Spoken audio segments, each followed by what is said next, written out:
मैं सुनील जी, खाटी बिहारी, शुद्ध भारतीय।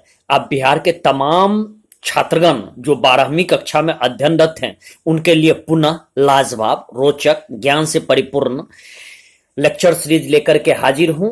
और बायोलॉजी के चैप्टर नंबर 9 के प्रथम भाग के बाद मैं दूसरा भाग आपके सामने प्रस्तुत कर रहा हूं। इस चैप्टर का नाम है खाद्य उत्पादन में वृद्धि की कार्यनीति। खाद्य उत्पादन में वृद्धि की कार्यनीति।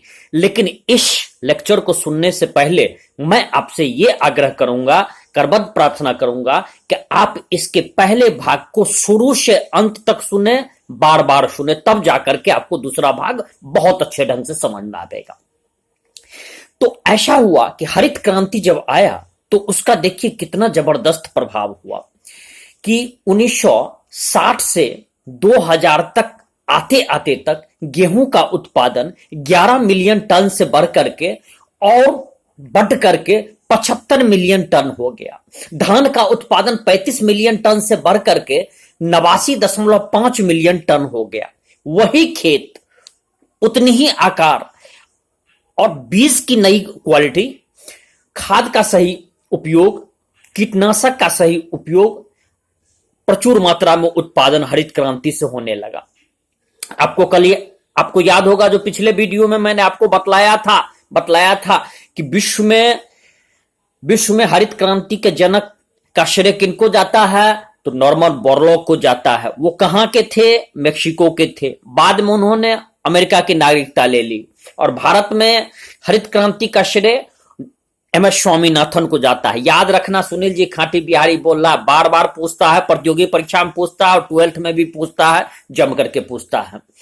तो यहां पे मेक्सिको के नॉर्मन बोरलॉग ने अर्धवामन कहते हैं हाफ ड्वार्फ यदि आपको न समझ में आया तो हाफ कहते हैं आधा और ड्वार्फ कहते हैं बौने किस्म की।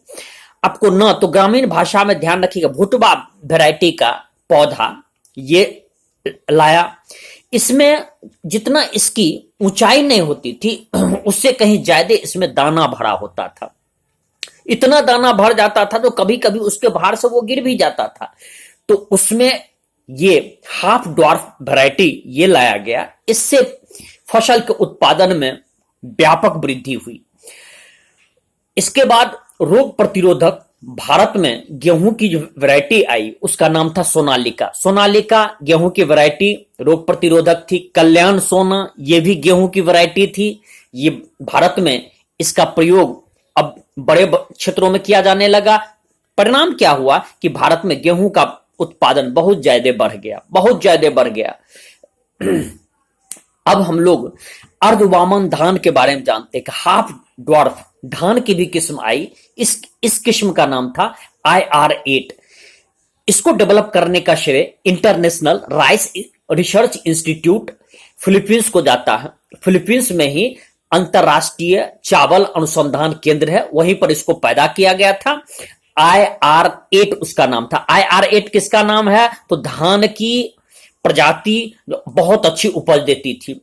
थाईचुंग नेटिव एक नाम याद रखिएगा, ताइवान में व्युत्पन्न किया गया था और 1966 में आकर के यही छोटा क्वालिटी का, अर्धवामन क्वालिटी का, हाफ ड्वार्फ क्वालिटी का, बौना क्वालिटी का, भुटवा ब्रांड का किस्म भारत में विकसित किया गया था। उसका नाम जया और रत्ना था। जया और रत्ना याद रखिएगा, भूलिएगा नहीं। ये धान की किस्में थी, जया और रत्ना। सोनालिका गेहूं की किस्म, कल्याण सोना गेहूं की किस्म, जया धान की किस्म, रत्ना धान की किस्म। याद रखना, सुनील जी खाटी बिहारी बोल रहा है, ऑब्जेक्टिव में पूछता है, कंपटीशन में भी पूछता है।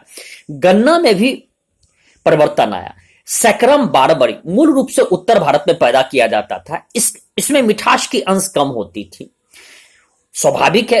इसके कारण चीनी कम उत्पादन होता था। दक्षिण भारत में सैकरम ऑफिसिनेरम नाम का मोटा और शुगर से भरपूर, जिसमें मोटा होता था, इसमें रस भी अच्छा आता था और शुगर चीनी इससे काफी मात्रा में पैदा होती थी। लेकिन इसको उत्तर भारत में जब रोपा गया तो ये ठीक से पनप नहीं पाया, तो इन दोनों को क्रॉस करा दिया गया। परिणाम हुआ कि वो वांछित जो चाहिए थे किसान को वो प्राप्त होने लगा। अब ये दक्षिण भारत से उत्तर भारत में भी पहुंच गया और यहां पर भी अब किसान धन धन हो गए और किसान मालामाल हो गए। अब यहां पर भी शुगर का, चीनी का अच्छा उत्पादन करने वाली वैरायटी एक उपजाई जाने लगी। रोग प्रतिरोधकता के लिए अब पादप प्रजनन के बारे में जरा जानते हैं। रोग प्रतिरोधक प्लांट को कैसे जर्मिनेट किया जाता है, कैसे? यदि देखिए प्लांट में भी वो भी जीवित प्राणी हैं, जीवित वो भी प्राणी न कहेंगे बल्कि वो भी जीवित हैं, लिविंग ऑर्गन्स हैं, तो उनमें भी रोग लग जाता है। कवक के कारण, जीवाणु के कारण, विषाणु के कारण। ऐसा नहीं है कवक, जीवाणु, विषाणु सिर्फ मनुष्य में ही रोग पैदा करता है, फसल पौधा में भी रोग पैदा कर देता है। इससे 25 से 30% कभी कभी तो पूर्ण फसल को चौपट कर देता है। जैसे कि उदाहरण के रूप में मैं आपको देना चाहूंगा, गेहूं का भूरा कीट रोग, गन्ने का रेड रॉट रोग, आलू की पछेती अंगमारी जीवाणु से उत्पन्न होने वाला रोग है। विषाणु से उत्पन्न होने वाला रोग तंबाकू का मोजैक रोग पर ही आपको याद होगा कि इवानोवस्की ने वायरस की खोज की थी। ये तंबाकू का मोजैक रोग पर ही इसके बारे में सबसे पहले पता चला था, विषाणु के बारे में। तो रोग प्रतिरोधक वैरायटी भी वैज्ञानिक ने पैदा कर लिया। कुछ उदाहरण देना चाहूंगा, जैसे गेहूं की रोग प्रतिरोधक वैरायटी का नाम हिमगिरी था। याद रखेंगे, गेहूं की रोग प्रतिरोधक वैरायटी का नाम हिमगिरी। सुनील जी खाटी बिहारी बोला, बड़े भूलना मत यार, नहीं तो मारूंगा 10 गिनूंगा। एक सरसों की रोग प्रतिरोधक वैरायटी का नाम था पूसा स्वर्णिम। फूलगोभी के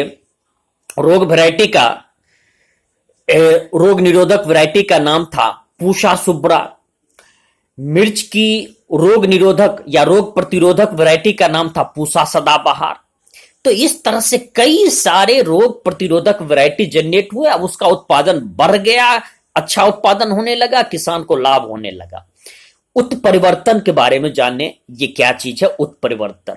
परिवर्तन से बना हुआ है कि जिसको आर्टिफिशियल वे से इसको हम परिवर्तन करते हैं। जीन के भीतर आधार जो उसकी बेसिक्स है उसके अनुक्रम में परिवर्तन ला करके उसमें अनुवांशिक विविधता, जेनेटिक डिफरेंस जब हम उत्पन्न कर देते हैं उसको उत्परिवर्तन कहते हैं। कृत्रिम रूप से रसायन का प्रयोग करके या नहीं तो विकिरण के द्वारा उसको प्रेरित करके, और तब उत्परिवर्तन। चूंकि कुछ चेंजेस हम उसमें लाना चाहते हैं। एग्जाम्पल, उदाहरण के रूप में आपको मैं देना चाहता हूं कि एवेल मॉस्कस एस्क्यूलेंटस, ये पीत मोजैक वायरस का प्रतिरोधकता वाला, इसको जंगली प्रजाति से स्थानांतरित कर दिया गया। जंगली वैरायटीज था इससे, जिसके परिणाम स्वरूप क्या हुआ कि एक एस्कुलेंटस नाम की एक नई भिंडी की किस्म मिली, और ये भिंडी अब यहां पर कीड़ा उसको नुकसान नहीं कर पाता था। भिंडी का उत्पादन बहुत बढ़ गया। इसी तरह से वैज्ञानिक ने परिवर्तन करके कीटनाशियों के प्रतिरोधकता का विकास किया। कई सारे फसल पर कीट आ जाते हैं, उसको चट कर जाते हैं, उसका भ्रूण खा जाते हैं, जिसके कारण किसान को काफी नुकसान होता है। हाल फिलहाल में आपने सुना होगा कि पाकिस्तान के तरफ से बहुत सारे कीट पतंग भारत के तरफ आए थे और किसान इससे काफी चिंतित भी हुए थे। केंद्र सरकार और राज्य सरकार को इसके लिए निदान के लिए कई तरह के प्रयास करने पड़े। किसान ने व्यक्तिगत स्तर पर भी प्रयास किया। तो पौधा फसलों में कीट प्रतिरोधकता आकारकीय या जैव रसायन के माध्यम से यदि किसी भी तरह के उसके अभिलक्षण में परिवर्तन कर देते हैं, शरीर के क्रियात्मक अभिलक्षण में परिवर्तन कर देते हैं, तो वो कीटनाशक से प्रतिरोधक बन जाता है। जैसे कि आपको उदाहरण देना चाहता हूं कि कपास में जेसिड ले लीजिए, गेहूं में धानपूर्ण भृंग ले लीजिए। ये सब जो वैरायटी इसमें है ये कीटरोधी है। यहां पर कीटनाशी आपको नहीं बैठ पाते हैं। गेहूं के विशेष प्रकार के तने के वजह से स्टेम इसमें सॉफ्लाई, ये भी एक वो उसको नहीं चट कर पाता है। खास करके जब गेहूं का भ्रूण होता था तो वो आपको कीट उसका नुकसान पहुंचाता था, तो उसके तने के वजह से वो नहीं पहुंच पाता है। इसी तरह से चिकनी पत्ती वाली कपास की जब किस्म आई तो वहां पर बॉल वर्म, वर्म मीन्स होता है कीड़ा, वो भी अब आकर्षित नहीं हो पाते थे। इस तरह से उसके कीटनाशी प्रतिरोधी के रूप में इस ऐसा चेंजेस लाया जाता है ताकि कीट कीट उससे दूर रहे, चाहे उसके गंध से, चाहे उसके आंतरिक कुछ इस तरह के संरचना का बदलाव कर दिया जाता है जिससे कीट उससे दूर ही रहते हैं। इससे किसान को काफी फायदा होता है। अब आते हैं कि हाई क्वालिटी वाले पादप का प्रजनन या उन्नत खाद्य गुणवत्ता वाले पादप का प्रजनन प्लांट का। जैसे कुछ फसल ऐसे होते हैं जिसमें प्रोटीन की गुणवत्ता उसको हम बढ़ा देते हैं, कुछ में विटामिन का अंश बढ़ा देते हैं, खनिज का अंश को बढ़ा देते हैं, ये आर्टिफिशियल वे से। जैसे देखिए मक्का में, मकई में अमीनो एसिड हुआ, लाइसिन हुआ, ट्रिप्टोफैन हुआ, इसकी मात्रा दुगुनी यदि कर देते हैं तो मक्का बहुत ही ज्यादा शरीर के लिए फायदेमंद हो जाती है और ऐसा भी मक्का विकसित किया गया। धान में लौह तत्व आयरन की मात्रा इसको 5 गुना बढ़ा दिया गया तो वो चावल बहुत फायदेमंद हो गया। गाजर, पालक, कद्दू में विटामिन ए की मात्रा वृद्धि कर दी गई। करेला, बथुआ, सरसों, टमाटर में विटामिन सी की मात्रा की वृद्धि कर दी गई। पालक तथा बथुआ में आयरन की मात्रा की वृद्धि कर दी गई, कैल्शियम की मात्रा अधिक कर दी गई। आर्टिफिशियल वे से ये सब विज्ञान के ही कारण चमत्कार हो पाया। तो इस तरह से ये अब खाद्य पदार्थ हाई क्वालिटी के बन गए, ये शरीर के लिए काफी फायदेमंद बन गए। और आश्चर्य तो आपको यहां पर ऐसा भी होगा कि अब तो ऐसा भी करने की कोशिश कर रहे हैं जैव वैज्ञानिक कि टमाटर का प्रोटोप्लास्ट लेकर के और इसको आलू के प्रोटोप्लास्ट से युग्मित करके और फिर एक नया क्रॉस ब्रीडिंग बनाने की कोशिश कर रहे हैं जिसको पोमेटो नाम दिया गया। पोमेटो, पोटैटो से पो आया और टोमेटो से इसमें लास्ट वाला टो आया तो पोमेटो इसको बना दिया गया। टोमेटो मीन्स टमाटर और पोटैटो मीन्स आलू, इस दोनों को संयुक्त करके एक नई ही युक्ति बना दी गई, एक नया ही सब्जी बनाने का कोशिश किया गया। हालांकि ये व्यावसायिक स्तर पर अभी तक समुचित इसका उपयोग न हो रहा है, अभी इस पर कई तरह के विचार विमर्श चल रहे हैं, लेकिन इस तरह का भी जैव वैज्ञानिक ने कोशिश किया। तो हम ये कह सकते हैं कि संक्षेप में कि खाद्य उत्पादन में वृद्धि की कार्यनीति में विज्ञान ने चमत्कार एक तरह से ले आया। हरित क्रांति हो, इससे खाद्य उत्पादन बहुत बढ़ गया। एक से एक अच्छे क्वालिटी के बीज, कीटनाशक, अब आपको पौधे भी आ गए। उत्परिवर्तन के द्वारा उसमें कई तरह के चेंजेज ले आए गए।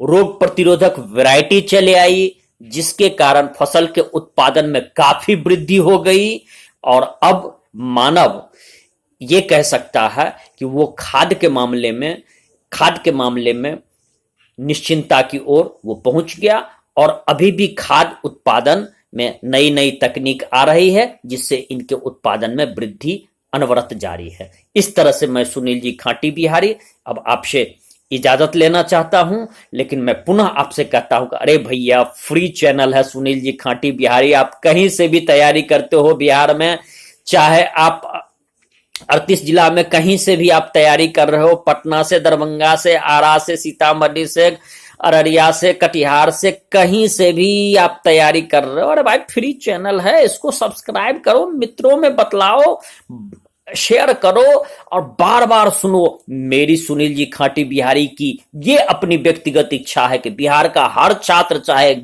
अमीर हो, गरीब हो, मध्यम वर्गीय हो, चाहे लड़का हो, लड़की हो, कोई भी हो, उनको 80 से 90% का अंक आए ही आए। इसीलिए तो ये वीडियो चैनल मैंने बनाया है और इसका बार बार सुने और जम करके लाभ उठावे और अपने मित्रों में शेयर करे। जय बिहार, जय भारत। पुनः मैं अगले वीडियो में जल्द ही आपसे मिलूंगा।